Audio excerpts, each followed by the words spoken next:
Good morning students. देखिए, अभी जो हमने टॉपिक किया था इससे थोड़ी देर पहले, टॉपिक आपका क्या था? हमने किया था चैप्टर नंबर फर्स्ट का इंट्रोडक्शन पार्ट, और वहाँ पर हमने पाया था कि आपके पास में क्या था। हमने वहाँ पर ये पाया था कि जो भी आपके पास में इलेक्ट्रोस्टैटिक्स था वो स्टडी था चार्ज का रेस्ट पर। ठीक। अब जो हमने नेक्स्ट टॉपिक करना है इलेक्ट्रिक चार्ज। अब जो इलेक्ट्रिक चार्ज आपके पास में होता है ये क्या होता है? देखिए, जो इलेक्ट्रिक चार्ज की डिस्कवरी की बात आती है हिस्टोरिकली अगर हम देखें तो इसका क्रेडिट किसको जाता है? इसका क्रेडिट जाता है थेल्सोमाइल्टस को, जो ग्रीक 600 बीसी आपका आता है। और उसमें जो आपका मेन पार्ट है वो है रबिंग का। किसकी रबिंग किसके साथ? अगर आप एम्बर को रब करते हो वूल या सिल्क क्लॉथ के साथ, तो जो वूल और सिल्क क्लॉथ आपके आफ्टर रबिंग होंगे वो अट्रैक्ट करेंगे लाइट ऑब्जेक्ट्स को। अब जो लाइट ऑब्जेक्ट्स को अट्रैक्ट करेगा वो कौन करेगा? वो करेगा एम्बर। कब? जब आप उन दोनों को एक दूसरे के साथ में रब करोगे। कुल मिलाकर आप ये कह सकते हो कि रबिंग वो एक प्रोसेस थी जिसके कारण ऐसा कुछ वहां पर हुआ जिसके बाद वुल या फिर सिल्क क्लॉथ ने लाइट ऑब्जेक्ट्स को अपनी तरफ अट्रैक्ट करना स्टार्ट किया। अब जो इलेक्ट्रिसिटी वर्ड आपका है, ये इलेक्ट्रिसिटी वर्ड जो आपका है ये ग्रीक वर्ड है जो आपका इलेक्ट्रॉन से लिया गया है और जिसका मतलब है एम्बर। ठीक। अब देखिए अभी जो हमने देखा कि एम्बर और अगर आप सिल्क क्लॉथ या फिर वुल को रब करते तो वो अट्रैक्ट करते हैं स्मॉल पीसेस को या फिर स्मॉल थिंग्स को। अब ये देखिए अकेला वो ही एक पेयर नहीं था। आप अगर स्ट्रा पिथ वूल है या फिर आपके पास में बीड्स ऑफ पेपर है, अगर आप इन्हें भी वहां पर क्या करते हो, अगर आप इन्हें भी वहां पर अट्रैक्ट करते रब करते हो, पेयरिंग इनके लेकर चलते हो, तो ये भी एक दूसरे को वहां पर क्या करेंगे? अट्रैक्ट करेंगे। या फिर जो बीड्स ऑफ पेपर आपके पास में या फिर जो डस्ट पार्टिकल्स है उनको भी अट्रैक्ट करते हैं। अब इसके लिए देखिए कुछ एक एक्सपेरिमेंट्स आपके दिए गए हैं इस कॉन्सेप्ट को फर्दर क्लियर करने के लिए, और उसमें सबसे पहले एक छोटी सी एक्टिविटी आपको बताई गई है। ये एक्टिविटी अपने घर पर करनी है और बड़े आप आराम से कर सकते हो। उसके लिए आपने क्या क्या करना है? एक्टिविटी में देखिए आपने जो लेने हैं, सबसे पहले आपने वहां पर लेना है क्या? आप वहां पर एक वाइट पेपर ले लीजिएगा। क्या लेना आपने? एक वाइट पेपर आपने लेना है।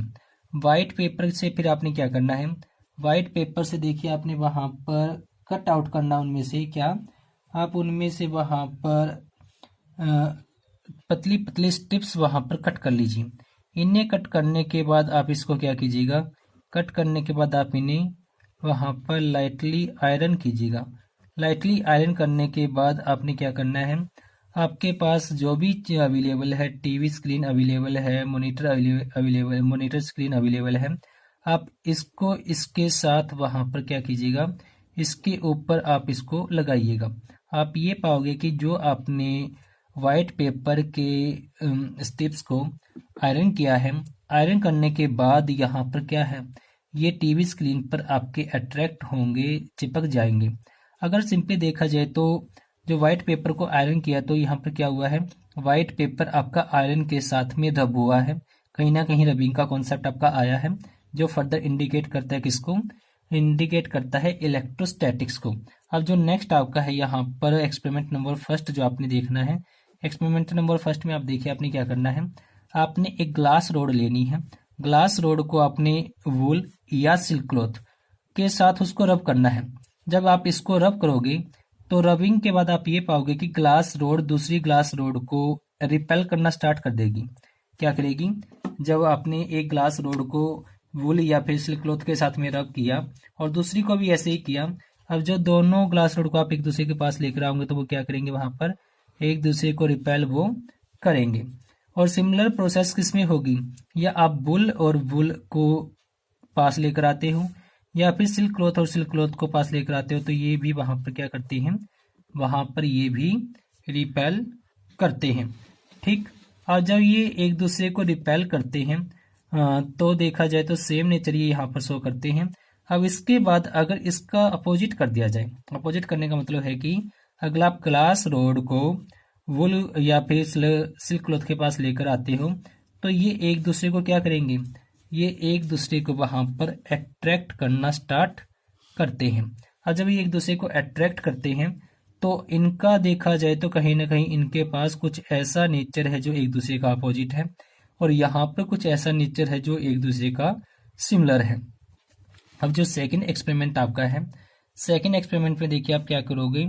सेकंड एक्सपेरिमेंट के अंदर आप ये करोगे कि अगर आप ग्लास रोड की बजाय प्लास्टिक रोड लेकर चलते हो, क्या ले लिया जाए, प्लास्टिक रोड। प्लास्टिक रोड को अगर आप कैट्स फर के साथ में रब करते हो, किसके साथ रब करोगे, कैट्स फर के साथ अगर आप इसको रब करोगे, तो अगर आप इसको रब करने के बाद सिमिलरली फिर वैसी प्रोसेस करते हो, एक प्लास्टिक रोड जो आपने कैट फर के साथ रब किया था, अगर आप उसको एक स्टैंड के साथ हैंग आउट कर लेते हो और सिमिलरली एक दूसरी रोड भी आप उसके पास लेकर आते हो जो आपने प्लास्टिक कैट्स फर के साथ में रब की थी, तो ये क्या करेंगे, एक दूसरे को ये वहां पर अट्रैक्ट करेंगे, रिपेल करेंगे। लेकिन अगर आप प्लास्टिक रोड को कैट्स फर के पास लेकर आते हो तो ये एक दूसरे को क्या करेंगे, एक दूसरे को ये अट्रैक्ट वहां पर करेंगे। लेकिन उससे पहले प्लास्टिक रोड दूसरी प्लास्टिक रोड को रिपेल करेगी, प्लास्टिक रोड कैट्स फर को अट्रैक्ट करेगी। ये भी वही बात इंडिकेट करता है जो पहले था आपका, यहाँ पर आपके पास में कहीं ना कहीं इनका नेचर सेम है और इनका नेचर डिफरेंट है। अब जो थर्ड आपका है पार्ट वहां पर, उसमें आप क्या करोगे, ये थर्ड पार्ट में आप ये करोगे कि आपके पास में जो ग्लास रोड थी और जो आपके पास में प्लास्टिक रोड थी, ग्लास रोड आपने रब किया था वूल के साथ या सिल्क के साथ, और प्लास्टिक रोड को आपने रब किया था किसके साथ, प्लास्टिक रोड को आपने रब किया था कैट्स फर के साथ। अगर आप उन दोनों को एक दूसरे के पास लेकर आते हो तो रिजल्ट आपके पास में क्या रहेगा, रिजल्ट ये रहेगा कि दोनों एक दूसरे को अट्रैक्ट करते हैं। इसके बाद अगर आप क्या करते हो, इसके बाद अगर आप कैट्स फर को लेकर जाते हो किसके पास, अगर आप वहां पर कैट्स फर को वहां पर लेकर जाते हो प्लास्टिक रोड के पास,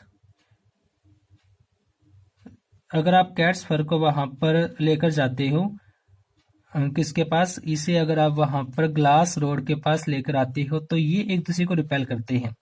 ठीक, अब इतना आपने जो किया है, इसके बाद देखिए आपके पास में जो फर्स्ट सेकंड थर्ड पार्ट थे एक्सपेरिमेंट के, इनमें दो बातें निकल कर आपके सामने आती हैं। या तो जो पेयर आपने रब किया था वो सेम रबिंग के बाद या तो वो रिपेल करेंगे या फिर वो अपोजिट के साथ अट्रैक्ट करेंगे। ठीक, अब अगर आप यहाँ पर वही प्लास्टिक रोड जो आपने रब की थी किसके साथ, जो आपने रब की थी वहां पर किसके साथ, जो आपने रब किया था प्लास्टिक रोड को कैट्स फर के साथ। ठीक, अगर आप प्लास्टिक रोड को लेकर आते हो किसके साथ कांटेक्ट में, स्मॉल पिथ बॉल्स को अगर आप उसके कांटेक्ट में लेकर आते हो, और यहाँ पर फिजिकल कांटेक्ट होगा ये ध्यान रखना, फिथ वॉल की बजाय अगर आप वहां पर पॉलीस्टीरीन बॉल्स को ले सकते हो। अब देखिए जो आपके पास में पिथ बॉल्स होंगी जो प्लास्टिक रोड के साथ में कांटेक्ट में आएंगी तो उनका चार्ज उनके अंदर ट्रांसफर होगा, कोई ना कोई एटॉमिटी होगी जो उसके अंदर ट्रांसफर होगी, और अगर आप वहां पर इस वे से पिथ बॉल को एक दूसरे के कांटेक्ट में लेकर आओगे तो आप ये पाओगे कि वो रिपेल करेंगे। और अगर आप वहां पर सिमिलर प्रोसेस में आप क्या करते हो, वही पिथ बॉल्स अगर आप प्लास्टिक रोड की बजाय अगर आप ग्लास रोड के कांटेक्ट में लेकर आते हो तब भी वो एक दूसरे को रिपेल करेंगे। और अगर आप उल्टा कर देते हो, अब इसका मतलब एक पिथ बॉल जो आपने प्लास्टिक रोड के कांटेक्ट में रखी थी, एक पिथ बॉल जो आपने ग्लास रोड के कांटेक्ट में रखी थी, दोनों को अगर आप एक दूसरे के पास लेकर आते हो तो ये एक दूसरे को अट्रैक्ट करते हैं। अब देखिए जितने भी हमने यहाँ पर एक्सपेरिमेंट्स परफॉर्म किए हैं देखे हैं, उनमें के जो कंक्लूजन्स आते हैं वो कंक्लूजन्स आप बड़े ध्यान से नोट कीजिएगा। देखिए वहां पर ये कहता है कि इनसे दो ही एक ही बात आपके सामने निकल कर आती है कि वहां पर कोई ना कोई क्या आपके पास में there were only two kinds of an entity which is called the electric charge. मतलब एक एंटिटी के दो टाइप हैं, दो काइंड्स हैं जो वहां पर इलेक्ट्रिक चार्ज आपका कहलाता है। अब जो इलेक्ट्रिक चार्ज आपका कहलाता है एक ही एंटिटी के वो आपका दो टू काइंड्स हैं। अब इलेक्ट्रिक चार्ज की जो प्रॉपर डेफिनेशन हम बनाना चाहें तो वो क्या होगी, electric charge is a primary physical quantity. क्या है ये, primary physical quantity. Primary physical quantity का मतलब है कि जिसके बाद दूसरी बनेंगे आपके, due to which electrical and other related effects are produced in the matter, जिसके कारण electrical and other related effects are produced in the matter. मतलब मैटर की जो हम कहेंगे यहाँ पर प्राइमरी फिजिकल क्वांटिटी होगी चार्ज, जिसके कारण फर्दर वहां पर इलेक्ट्रिकल या फिर उससे रिलेटेड जो भी इफेक्ट्स होंगे वो जनरेट आपके करेंगे। अब जो क्वांटिटी हमारी बनी है चार्ज, तो उसका कोई ना कोई नेचर भी होगा। नेचर का मतलब कि आपकी क्वांटिटी स्केलर है या फिर वेक्टर है। अब देखिए इलेक्ट्रिक चार्ज आपके पास में क्या होगी, एक स्केलर क्वांटिटी आपके पास में ये रहेगी। कैसी क्वांटिटी होगी, स्केलर क्वांटिटी। स्केलर क्वांटिटी जो आपके पास में ये है, तो इसकी एसआई यूनिट क्या होगी, एसआई यूनिट होगी कुलाम। क्या रहेगी, कुलाम इसकी होगी एसआई यूनिट। और डायमेंशनल फार्मूला की अगर आप बात करते हो तो डायमेंशनल फार्मूला इसका रहेगा ए इंटू टी, क्योंकि हमें पता है कि जो इलेक्ट्रिक करंट होता है वो चार्ज बाई टाइम आपका होता है। यहाँ से आप डायमेंशन निकाल सकते हो, क्या हो, equal to I into T. Current मेरा फंडामेंटल फिजिकल क्वांटिटी है जिसकी डायमेंशन होती है कैपिटल ए, और टाइम मेरा फंडामेंटल फिजिकल क्वांटिटी जिसकी डायमेंशन होगी कैपिटल टी।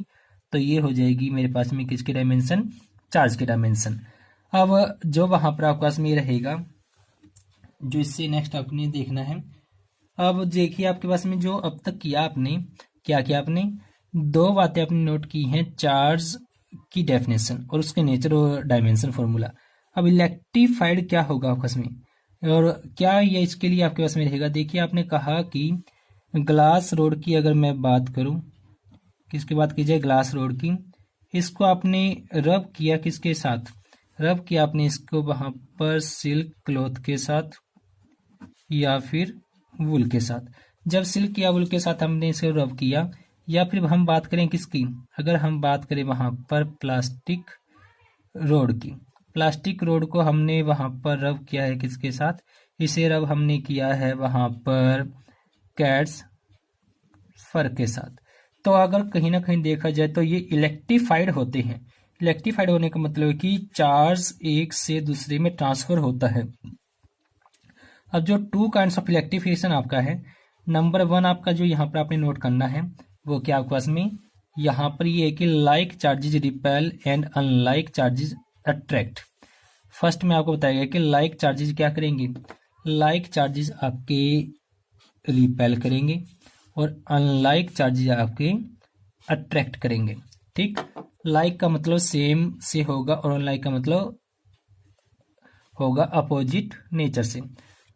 अब चार्ज ट्रांसफर आपका क्या करेगा, चार्ज आपका ट्रांसफर होगा एक ऑब्जेक्ट से दूसरे ऑब्जेक्ट में। जैसे मैंने अभी कहा था आपको, ग्लास रोड से चार्ज किस में जाएगा, पिथ बॉल में, जब आपने पिथ बॉल को ग्लास रोड के साथ में कॉन्टेक्ट में रखा था। ठीक, और ये मेथड कौन सा है आपका चार्ज ट्रांसफर का, ये चार्ज ट्रांसफर का मेथड होगा आपका कॉन्टेक्ट मेथड या चार्जिंग बाई कॉन्टेक्ट या कंडक्शन। अब जो इससे नेक्स्ट आपके पास में है, देखिए वो क्या है, पोलैरिटी। पोलैरिटी क्या होती है, हम कभी भी चार्ज को जब भी वहां पर न्यूमेरिकल पर्पज में लेकर चलेंगे तो पोलैरिटी उसकी बड़े मायने रखती है।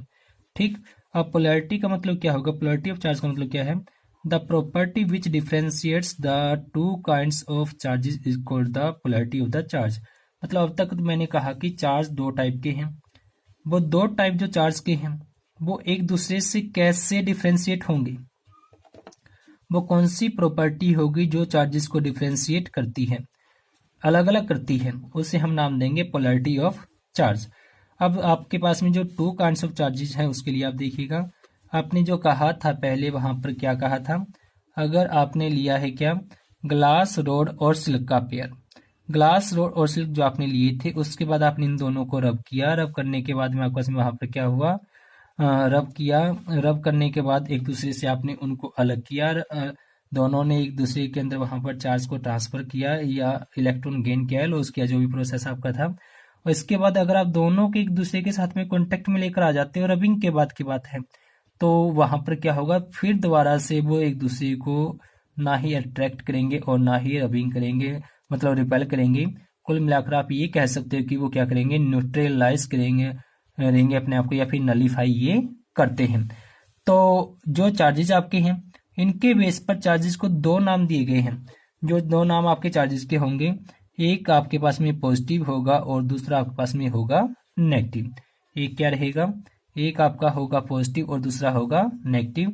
और ये नाम दिए किसने, ये नाम दिए हैं अमेरिकन साइंटिस्ट बेंजामिन फ्रैंकलिन ने। किसे नाम दिए हैं, बेंजामिन फ्रैंकलिन ने ये नाम दिए हैं। ठीक, तो वहां पर जैसे आपके पास में लाइक चार्ज वहाँ पर जो आपके पास में नंबर सिस्टम होता है, सिंपली आपके पास में पॉजिटिव भी होते हैं और वो नेगेटिव भी होते हैं। अगर आप पॉजिटिव और नेगेटिव को ऐड करते हो, इक्वल जो अमाउंट आपका है मैग्नीट्यूड उनका होगा, तो वो रिजल्ट आपको जीरो देंगे। सिमिलरली आपके पास में यहाँ पर जो ये था, अगर आप दोनों को इक्वल अमाउंट के चार्जेस को अपोजिट पोलैरिटी के जो हैं अगर एक दूसरे के कॉन्टेक्ट में लेकर आते हो तो वो न्यूट्रलाइज या फिर नलीफाई एक दूसरे को करते हैं। तो बाय कन्वेंशन हमने वहां पर क्या ले लिया, पॉजिटिव चार्ज एक तरफ, नेगेटिव चार्ज एक तरफ, जो पेयरिंग हमने की है। चार्ज ग्लास रोड पर पॉजिटिव ले लिया गया तो सिल्क और वूल पर नेगेटिव आ गया। कैट्स फर पर पॉजिटिव लिया गया तो प्लास्टिक रोड पर आपका में नेगेटिव आ गया। और अगर आप यहाँ पर देखिए जो आपका चार्ज का पोलैरिटी ली गई है बाय कन्वेंशन ली गई है, इसका वहां पर कोई फर्दर लॉजिक है नहीं, सिर्फ और सिर्फ कन्वेंशनल मेथड आपका इसके अंदर यूज किया गया है। ठीक, और फिर वहां पर जिस भी ऑब्जेक्ट में इलेक्ट्रिक चार्ज होता है उसे आप किसी का नाम देते हो इलेक्ट्रीफाइड या फिर चार्ज्ड का। ठीक, और जब उसके अंदर कोई भी चार्ज नहीं होता तो आप उसे किसका नाम दोगे, उसे आप नाम दोगे न्यूट्रल का। मतलब न्यूट्रल आपके पास में वो है जब कोई भी चार्ज एक्वायर नहीं करता, और आपके पास में वो वहां पर इलेक्ट्रीफाइड कब है, जब वो चार्ज गेन करता है।